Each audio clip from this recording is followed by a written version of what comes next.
Pourquoi la recherche du consensus mène-t-elle aux pires décisions?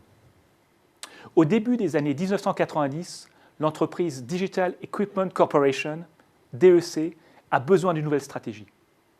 Longtemps leader dans le domaine des mini-ordinateurs, DEC perd rapidement du terrain sur le marché des micro-ordinateurs. Ken Olsen, son PDG, hésite entre 3 stratégies. Chacune d'entre elles est portée par un de ses directeurs généraux. Pour Alec, DEC est avant tout un fabricant d'ordinateurs. Il recommande donc une stratégie appelée boîte. Pour Beverley, les ordinateurs vont se banaliser. DEC doit s'appuyer sur les relations qu'elle a nouées avec ses clients pour développer une offre intégrée. Elle milite donc pour une stratégie appelée solution client. Pour Craig, les composants sont le cœur de l'activité informatique. DEC a intérêt à mettre l'accent sur la production de semi-conducteurs. C'est la stratégie puce. Les préférences d'Alec, de Beverley et de Craig sont résumées dans le tableau qui figure à l'écran. Pour Alec, la stratégie boîte est la meilleure, suivie de la stratégie puce et de la stratégie solution client. Pour Beverley, la stratégie solution client est la meilleure, suivie de la stratégie boîte et de la stratégie puce.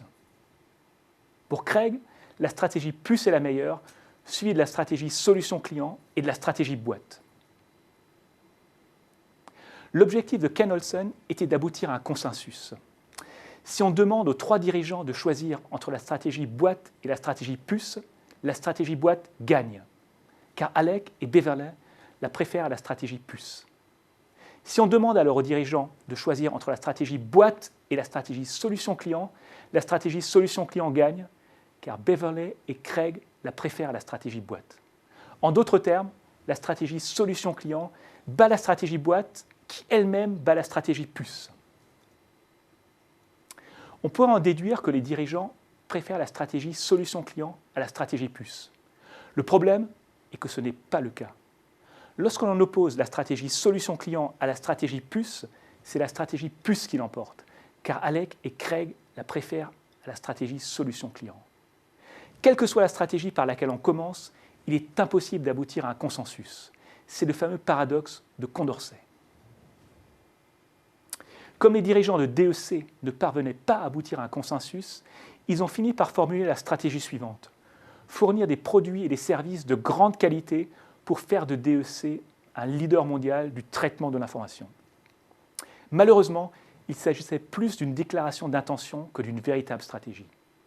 Après avoir été marginalisé dans le secteur des micro-ordinateurs, DEC finit par être racheté par Compaq, qui fut elle-même rachetée par Hewlett-Packard. Lorsqu'on en formule une stratégie, il n'est pas toujours possible d'aboutir à un consensus. Ce n'est même pas souhaitable. L'art de la stratégie consiste à faire des choix clairs et pas forcément à rechercher le consensus.